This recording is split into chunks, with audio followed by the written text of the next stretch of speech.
नमस्कार विद्यार्थियों, स्वागत है आपका आप ही के अपने YouTube channel Pankaj educational hub में।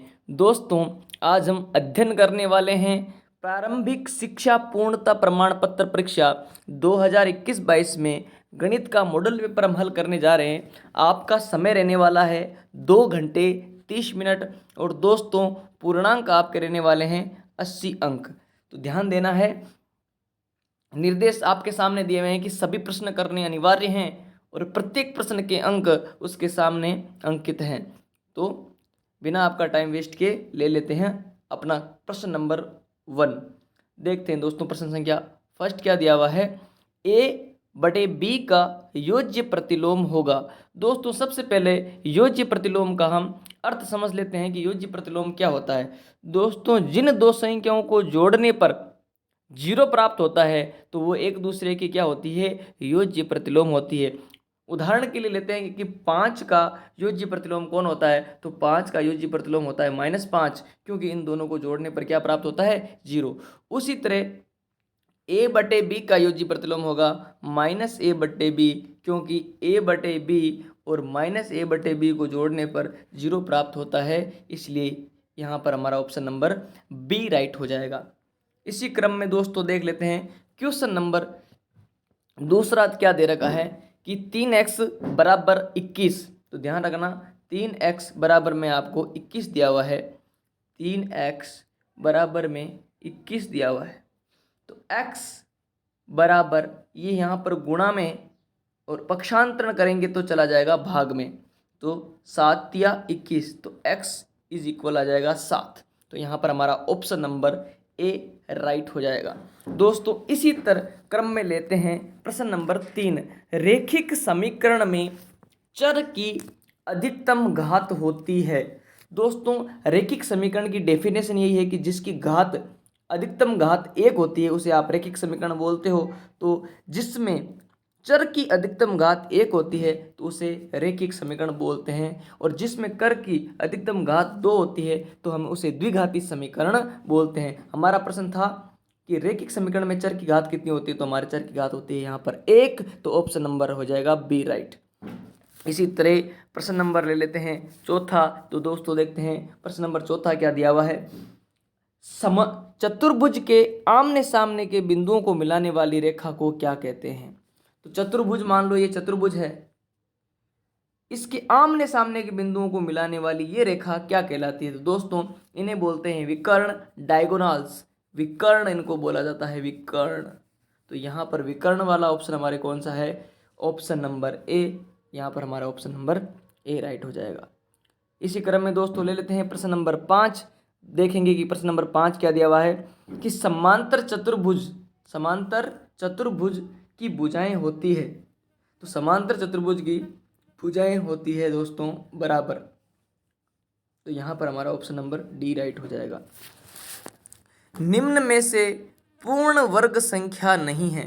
तो दोस्तों ध्यान देना है कि इनमें से हमें चेक करके पता करना है कि कौन सी संख्या पूर्ण वर्ग संख्या नहीं है। तो देखो 2025 दिया हुआ है सबसे पहले, जो कि एक पूर्ण वर्ग संख्या है। इसके बाद में 41 भी पूर्ण वर्ग संख्या है, 81 भी है, 79 एक पूर्ण वर्ग संख्या नहीं है। तो यहाँ पर हमारा ऑप्शन नंबर सी राइट हो जाएगा। अगले क्रम में लेते हैं, निम्न में से किस संख्या की वर्ग संख्या के अंत में 1 आएगा। तो ध्यान देना है, हमें हर संख्या का इकाई अंक लेकर देखना है कि किसका इकाई अंक 1 आता है। तो सबसे पहले दे रखा है 9, तो 9 को 9 से गुणा करने पर हमें 81 प्राप्त होते हैं, जिसका इकाई अंक क्या होता है, 1 होता है। तो इस संख्या का वर्ग करेंगे 109 का, तो इसका इकाई अंक 1 आएगा, ये डेफिनेट है। तो यहाँ पर हमारा ऑप्शन नंबर सी राइट हो जाएगा। अगला क्वेश्चन देखेंगे 8वां, 120 का 80% कितना होगा। तो 120 का हमें 80% निकालना है। तो ये 120 का 80% का मतलब बटा में 100, 120 का 80%। तो दोस्तों 2 0 से 2 0, 12 को 8 से 12 को 8 से गुणा करने पर हमारे पास आते हैं 96 96। तो यहाँ पर हमारे ऑप्शन नंबर सी राइट हो जाएगा।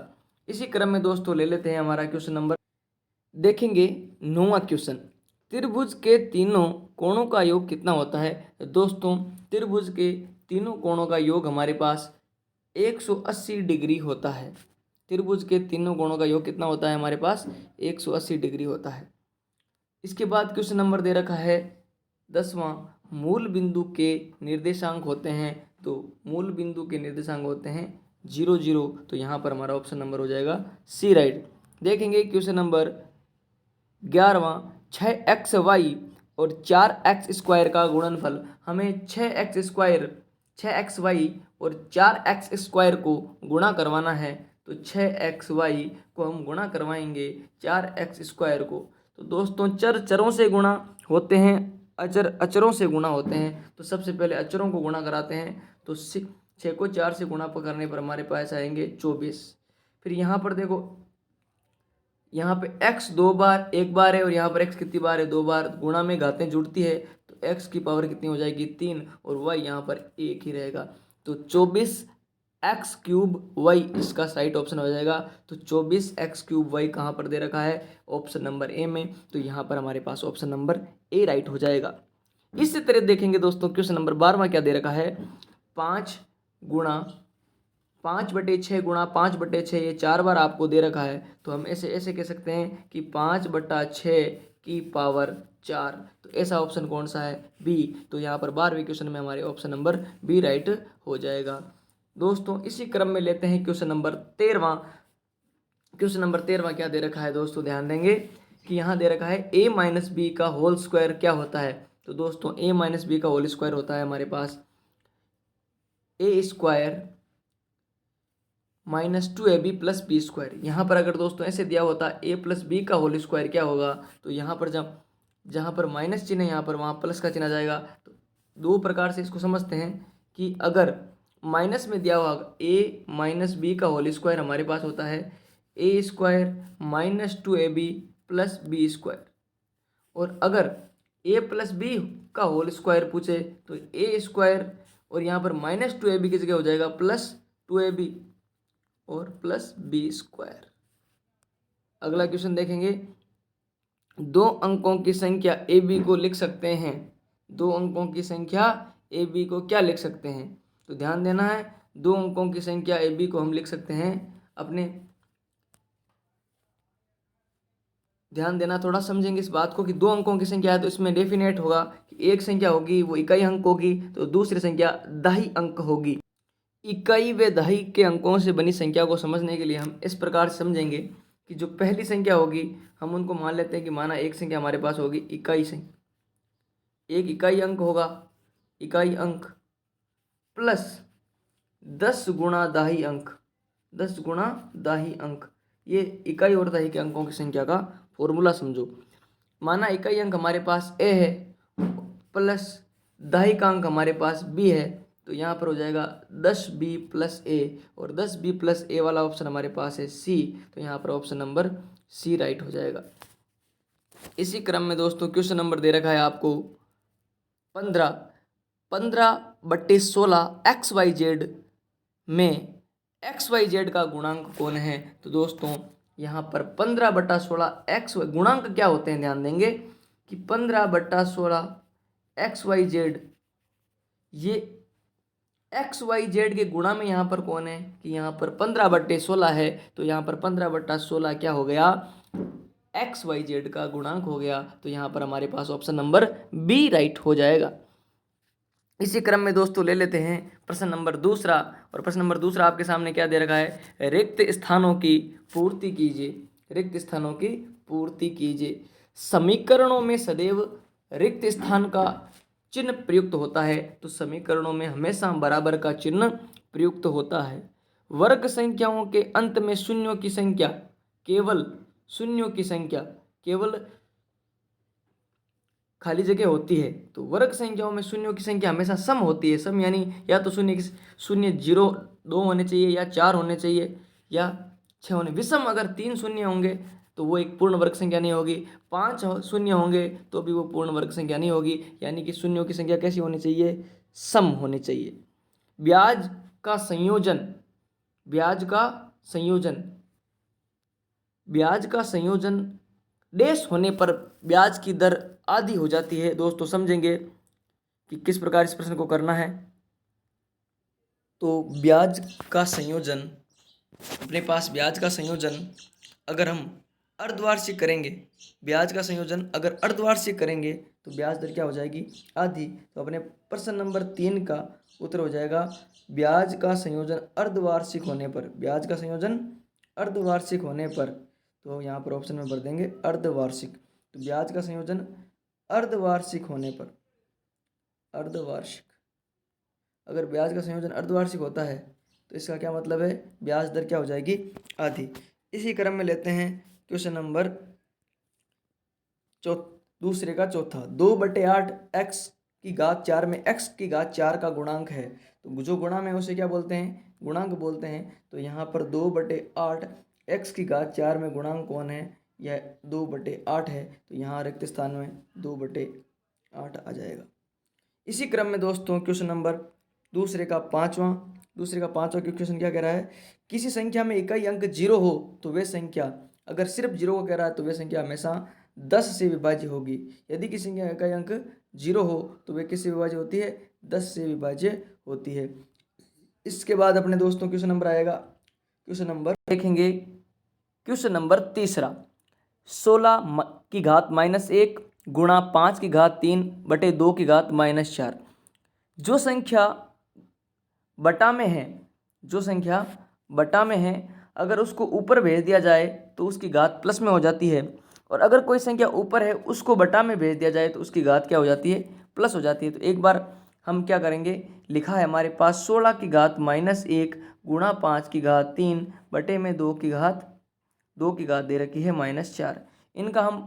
इनको ऊपर भेजेंगे। सबसे पहले 2 को, 2 की घात 4 को ऊपर और 16 की घात -1 को नीचे लेके आएंगे। इसको नीचे और इसको ऊपर भेजेंगे तो देखें क्या होता है। तो हमारे पास क्या होगा, ध्यान देना है कि घातों का पक्षांतरण करने पर क्या फर्क पड़ता है, इस बात को थोड़ा समझेंगे कि 5 की घात 3 तो हमारे पास है ही, और ये 2 की घात ऊपर चले जाएगी तो प्लस में 2 की घात 4 क्या हो जाएगी, प्लस में। नीचे आ जाएगा 16 की घात माइनस में, तो अब किस में हो जाएगी, 16 की घात प्लस में हो जाएगी, तो घात 1 लगेगी। ध्यान ये देना है कि ये -4 था, ऊपर आया तो क्या हो गया, +4 हो गया। 16 की घात -1 थी, ऊपर आया तो क्या हो गया, ऊपर आया तो ऊपर से नीचे आने पर घात क्या हो गई, प्लस हो गई। तो आप ध्यान देना कि 5 की घात 3 गुणा 2 की घात प्लस का 4। 16 को हम क्या बोल सकते हैं, 2 गुणा 2 गुणा 2 गुणा 2, 4 4 दूनी 8 और 16, तो 2 की घात 4 बोल सकते हैं 16 को। 2 की घात 4 से 2 की घात 4 कैंसिल हो गया। इसका आंसर आ जाएगा हमारे पास 5 की घात 3। इसका आंसर आ जाएगा 5 की घात 3। इसी क्रम में दोस्तों ले लेते हैं क्वेश्चन नंबर चौथा। 4 की घात 3 गुणा 4 की घात 4 भाग 4 की घात 3 से घातांक के रूप में लिखिए। दोस्तों ध्यान देना है कि गुणा में घातें घटती है, गुणा में क्या होती है, घातें घटती है, और गुणा में घातें जुड़ती है, भाग में घातें घटती है। तो ध्यान देना है, ये क्या दे रखा है, 4 की घात 3 गुणा 4 की घात 4, तो गुणा में क्या होती है, घातें जुड़ती है, तो 4 की घात 3 प्लस 4 की घात 4, बट्टा में भाग में है तो 4 की घात क्या हो जाएगी, 3। ऊपर ध्यान दिया तो 4 की घात हो गई 7 और बट्टा में 4 की घात चल रही है 3। अब भाग में क्या होगी दोस्तों, भाग में घातें घटती है, तो 4 में 7 में से 3 जाएंगे तो बचेंगे 4, तो यहाँ पर आ जाएगी 4 की घात 4, 4 की घात 4। यहाँ पर ऑप्शन नंबर, यहाँ पर हमारा सवाल का आंसर हो जाएगा 4 की घात 4। क्वेश्चन नंबर दोस्तों ले लेते हैं पाँचवा क्वेश्चन क्या दे रखा है, तो थोड़ा ढंग से समझेंगे पाँचवें क्वेश्चन को कि 5/6x, 5/6x दिया है, 5/6x plus 7/6x plus 1/6x, सभी में 6 है तो इसका एलसीएम अपने पास 6 आ जाएगा। तो सारी 6 में सभी का भाग एक बार जाता है, तो यहाँ पर वापस 5x, वापस 7x और वापस 1x, तो 6 और 5 12, 12 और 1 13, तो यहाँ पर आ जाएंगे 13x, यहाँ पर क्या आ जाएंगे 13x/6। इसका आंसर हो जाएगा 13x/6। प्रश्न नंबर 6 दे रखा है, एक अनुपात 4 को प्रतिशत में बदलिए, तो 1:4 को पहले हम भिन्नात्मक रूप में लिखते हैं 1/4। प्रतिशत में बदलने के लिए इन्हें 100 से गुणा करते हैं, तो 100/4 यानी 25% इसका आंसर अपने पास हो जाएगा।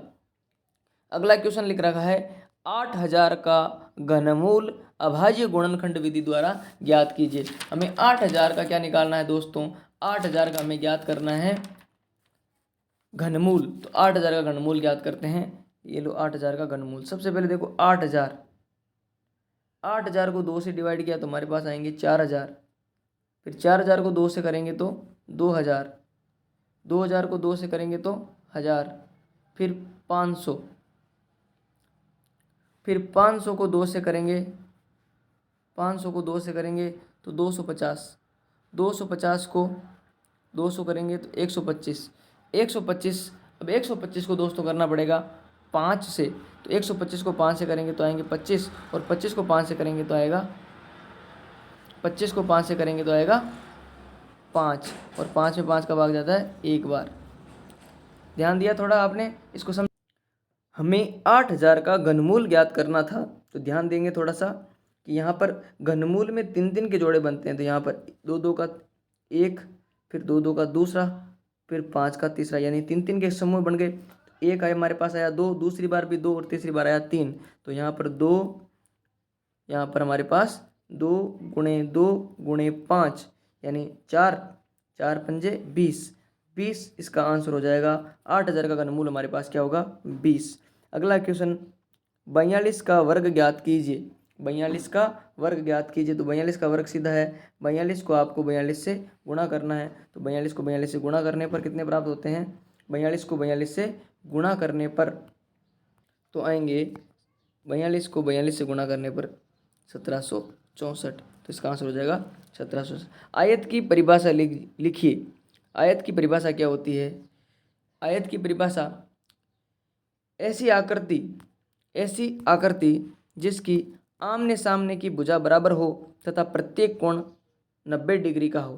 तो यह आयत की परिभाषा हो गई, ऐसा बहुभुज या ऐसी आकृति जिसकी आमने सामने की भुजाएं बराबर हो तथा प्रत्येक कोण 90 डिग्री का हो। इसी क्रम में दोस्तों दे रखा है क्वेश्चन नंबर 10, एक समबहुभुज की प्रत्येक आंतरिक कोण की माप ज्ञात कीजिए जिसकी 5 भुजाएं हैं। अगर हमें भुजाओं की संख्या दी हुई है और हमें प्रत्येक आंतरिक कोण की माप पूछे, तो हमें सभी आंतरिक कोणों का योग हमें चाहिए। तो सभी आंतरिक कोणों का योग का फॉर्मूला हमारे पास सूत्र होता है n-2 × 180। तो इसमें 5 भुजाएं की बात की तो n के स्थान पर आएगा 5 - 2 × 180। तो 5 में से 2 जाते हैं तो बचते हैं 3 × 180। तो यहाँ पर आ जाएंगे 3 × 180 मतलब 540 हमारे पास आ जाएंगे। 540 तो सभी आंतरिक कोणों का योग आया है। तो इसमें पंचभुज है, इसका मतलब इसकी 5 भुजाएं हैं, तो इसमें 5 से डिवाइड करेंगे तो प्रत्येक आंतरिक कोण की माप आ जाएगी। तो इनको 5 से डिवाइड करेंगे तो हमारे पास आएगा 108 डिग्री। तो पंचभुज की प्रत्येक समबहुभुज यानी इसकी सभी भुजाएं बराबर है, तो सभी कोण बराबर होंगे, तो सभी कोण होंगे 108 डिग्री के। अगला क्वेश्चन दे रखा है दोस्तों क्वेश्चन नंबर 11 कि 2x - 3 बराबर x + 2, 2x - 3 बराबर x + 2। दोस्तों पक्षांतर करेंगे, x को इधर और 3 को उधर हम भेजेंगे तो देखेंगे कि 2x - x = 2, और 3 यहाँ पर माइनस का उधर चला जाएगा तो प्लस में, तो 2x में से x जाता है तो हमारे बचेगा x, और x बराबर हमारे पास आंसर आ जाएगा 5। इसी क्रम में दोस्तों क्वेश्चन नंबर दे रखा है 12वां। ध्यान देंगे, देखो दोस्तों क्वेश्चन नंबर 12वां क्या दे रखा है कि -2 दे रखे हैं /3, 4/5, इसी तरह हमें दे रखा है 6/16। तो हमें इसको सोल्व करेंगे ध्यान से।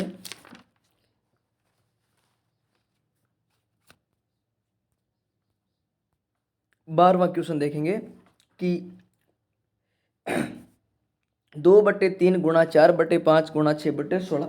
तो ध्यान दिया जाए थोड़ा सा कि -2/3 गुणा 4/5 गुणा 6/16, इनको पहले यहीं पे काट लेते हैं। तो यहाँ पर 2 के पहाड़े से काटेंगे तो 3 बार और ये कट जाएंगे 8 बार। तो हमारे पास आ गए 3/8। यहाँ पर 3 से 3 हो गए कैंसिल। अब इसके बाद हमारे पास यहाँ पर है 4 और यहाँ पर है 8, 4 और 8, तो 4 और 8 को काटेंगे तो हमारे पास आ जाएगा यहाँ पर 4, 1/2, 1/2, 2 से 2 कैंसिल हो जाएगा। तो यहाँ पर बचेगा ऊपर तो -1, क्योंकि एक बार कटा है ये और साथ में चिन्ह किसका है, माइनस का, तो ऊपर आ जाएंगे -1 और बटे में 5, इसका आंसर हो जाएगा -1/5। इसी क्रम में दोस्तों लेते हैं ऐसी 13वां क्वेश्चन लिखा है, ऐसी 5 परिमेय संख्याएं लिखिए जो 2 से छोटी हो। तो हमें 2 से छोटी परिमेय संख्या लिखनी है, तो 2 से छोटी परिमेय संख्या कौन कौन सी हो जाएगी, -1/2, 0, 1/2, 1/4, 3/4, ये सारी संख्याएं परिमेय संख्याएं जो 2 से छोटी है। अगला क्वेश्चन क्या दे रखा है, 3.02 इंटू 10 की घात 6। 14वां क्वेश्चन देखेंगे, 10 की घात क्या दे रखी है, -6। दोस्तों 10 की घात को माइनस की 6 को प्लस में चेंज करने के लिए इसको हमें भाग में भेजना पड़ेगा। तो हमारे पास किस प्रकार होगा, 3.02 बट्टा में 10 की घात ऊपर थी तो माइनस थी, नीचे आ जाएगी तो प्लस की। अब हमें 6 घात से डिवाइड करना है तो यहाँ पॉइंट 6 अंकों तक आगे खिसक जाएगा। तो हम क्या करेंगे, ध्यान से समझेंगे थोड़ा सा कि यहाँ हमारे पास यहाँ अभी हमें दशमलव कहाँ दिया हुआ है, ध्यान देना है, दशमलव यहाँ पे दिया हुआ है, यहाँ पे दशमलव दिया हुआ है। इस दशमलव को हमें आगे खिसकाना है, कितने अंकों तक, 6। तो एक तो हमारा 3 खुद शामिल हो गया कि उसको आगे ले जाएंगे तो एक बार खिसक गया, और हमें कितना बार खिसकाना है, 6 बार। तो एक तो ये और 5 आ जाएंगे 0, 1, 2, 3, 4 और 5 0, यहाँ पे दशमलव आगे और 0 लग जाएगा, तो आ जाएगा 0.5 बार 0 और 302, इसका आंसर हो जाएगा। अगला क्वेश्चन 15वां, 8x - 3/3x = 2। तो इसको समझते हैं, 8x/3x, यहाँ पे हमें दिया हुआ -3 बराबर में 2, क्वेश्चन नंबर 15वां। तो इसके बटा में कुछ नहीं है तो हमारे पास आ जाएगा 1, और हम इसके बाद में कर लेंगे वज्र गुणा, इनको इनसे और इनको इनसे गुणा करवाते हैं। तो 8x - 3 को 1 से गुणा कराने पर वापस आएंगे 8x - 3, और बराबर में 3x को 2 से गुणा कराने पर आएंगे 6x। ये माइनस का 3 उधर चला जाएगा और 6x पक्षांतर कर देंगे। तो यहाँ पर हमारे पास क्या था, 8x, हमारे पास क्या था 8x। ध्यान से थोड़ा समझिएगा कि हमारे पास जो 8x था, 8x - 3, और बराबर में हमारे पास क्या था, बराबर में हमारे पास था 8x - 3 बराबर 6x। तो 8x - 6x बराबर 3, 8x में से 6x जाएंगे तो हमारे पास बचेंगे 2x, तो 2x बराबर 3। तो x बराबर क्या आ जाएगा, x बराबर 3/2। इस तरह हमारा ये सवाल हो जाएगा। क्वेश्चन नंबर 16वां ध्यान से समझेंगे, देखेंगे क्वेश्चन नंबर 16वां, समांतर चतुर्भुज ABCD में XYZ का मान ज्ञात कीजिए। समांतर चतुर्भुज ABCD में हमें x का मान ज्ञात करना है। तो ध्यान देना है, 100 और x ये रैखिक युग्म है, तो हमें ध्यान है, हमें पता है कि 100 को और x को, 100 + x को ऐड करते हैं तो हमारे पास कितने आते हैं, 180। तो यहाँ पर x की वैल्यू क्या हो जाएगी, 180 - 100 करने पर x की वैल्यू हमारे पास आ जाएगी 80 डिग्री। दोस्तों हमें पता है यहाँ पर x की वैल्यू कितनी हो जाएगी, x की वैल्यू हो जाएगी 80 डिग्री। तो एकांतर कोण यानी सम्मुख कोण भी बराबर होते हैं, ये और ये, जितना ये होगा जितना ये होगा और जितना ये होगा उतना ही ये होगा। तो ये 100 है तो ये भी कितना होगा 100, और ये 80 है तो ये भी कितना होगा 80। तो यहाँ पर x और x का 80 डिग्री, फिर y का 100 डिग्री और z का 80 डिग्री, इस तरह से इसका आंसर आ जाएगा। अगला क्वेश्चन क्या दे रखा है, ध्यान देना है, 17वां क्वेश्चन, वह छोटी से छोटी संख्या ज्ञात कीजिए जिसको 252 से गुणा करने पर वह एक पूर्ण वर्ग संख्या बन जाए। तो छोटी से छोटी संख्या गुणा करने के लिए बोला तो हम सबसे पहले 252 का क्या करेंगे, गुणनखंड करेंगे तो 252 को हम 2 से डिवाइड करेंगे तो हमारे पास कितने आएंगे, इस तरीके से हम 126 आएंगे। 126 को हम 2 से डिवाइड करेंगे तो हमारे पास 63 आएंगे। 63 को 3 से डिवाइड करेंगे तो हमारे पास 21 आएंगे। 21 को 3 से डिवाइड करेंगे तो हमारे पास 7 आएंगे और 7 को 7 से डिवाइड करेंगे तो 1 आएंगे। तो यहाँ पर देखो इसका भी पेयर बन गया, इसका भी पेयर बन गया, पर 7 का एक पेयर नहीं बना। अब मतलब क्या है कि 7 कम पड़ रहा है तो हम इसको क्या करेंगे, 252 को 7 से गुणा करवा देंगे। तो 252 गुणे 7, दोस्तों 252 को 7 से गुणा करवाने पर हमें वो संख्या प्राप्त हो जाएगी। तो 252 को 7 से गुणा कराने पर हमारे पास आ जाएंगे 1764। तो वह सवाल में पूछा है कि वह छोटी से छोटी संख्या ज्ञात कीजिए, तो 7 वह छोटी से छोटी संख्या है जिसे हमें गुणा करवाना है। अगला, अभाज्य गुणनखंड विधि द्वारा 512 का घनमूल ज्ञात कीजिए। तो 512 का घनमूल ज्ञात करना है हमें अभाज्य गुणनखंड विधि से। तो घनमूल ज्ञात करना है, ये लो 512 को 2 से डिवाइड करेंगे। सबसे पहले 512 को 2 से डिवाइड करेंगे तो हमारे पास आएंगे 256। फिर 256 को 2 से डिवाइड करेंगे तो हमारे पास आएंगे 128। 128 को 2 से करेंगे तो हमारे पास आएंगे 64। 64 को 2 से करेंगे तो हमारे पास आएंगे 32। फिर दोस्तों 32 को 2 से डिवाइड करेंगे तो हमारे पास आएंगे 16। 16 को 2 से डिवाइड करेंगे तो आएंगे 8। 8 को 2 से करेंगे तो आएंगे 4 और 4 को 2 से करेंगे तो आएंगे 2 और 2 को 2 से करेंगे तो 1। अब घनमूल में 3 के जोड़े बनते हैं तो ध्यान देना है, 3 के कितने जोड़ेंगे, 1 2 और 3। तो यहाँ पर 3 2 के जोड़े बन जाएंगे तो 2 गुणा 2 गुणा 2 तो 4 4 दूनी 8। 512 का घनमूल हमारे पास आ जाएगा 8। इसी क्रम में दोस्तों क्वेश्चन नंबर ले लेते हैं 19वां क्वेश्चन क्या दे रखा है दोस्तों, ध्यान देंगे। 19वां क्वेश्चन दे रखा है 3a + 25 = 52। अब हमें यहाँ ध्यान देना है कि 3a और 25 यहाँ पे 2 लाने के लिए हमें एक स्थान पर कितने रखेंगे, यहाँ पर 2 आ जाए तो 7 रखने पर 7 और 5 कितने होते हैं, 12 होते हैं। तो यहाँ पर एक स्थान पर 7 रखेंगे तो एक स्थान पर 7 रखने पर यहाँ पर फिर लग जाएगी यहाँ पर हासिल। तो यहाँ पर हमारे पास आ जाएंगे 6, क्योंकि 3 और 2 5 और 1 6। तो यहाँ पर ए की वैल्यू तो हमारे पास क्या आ जाएगी 7 और बी की वैल्यू क्या आ जाएगी 6। इसी क्रम में दोस्तों देख लेते हैं क्वेश्चन नंबर 20वां।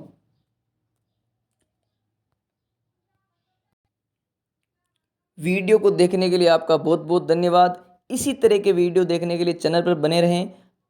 यूट्यूब चैनल पर नए हों तो चैनल को सब्सक्राइब करें, ज़्यादा से ज़्यादा शेयर करें।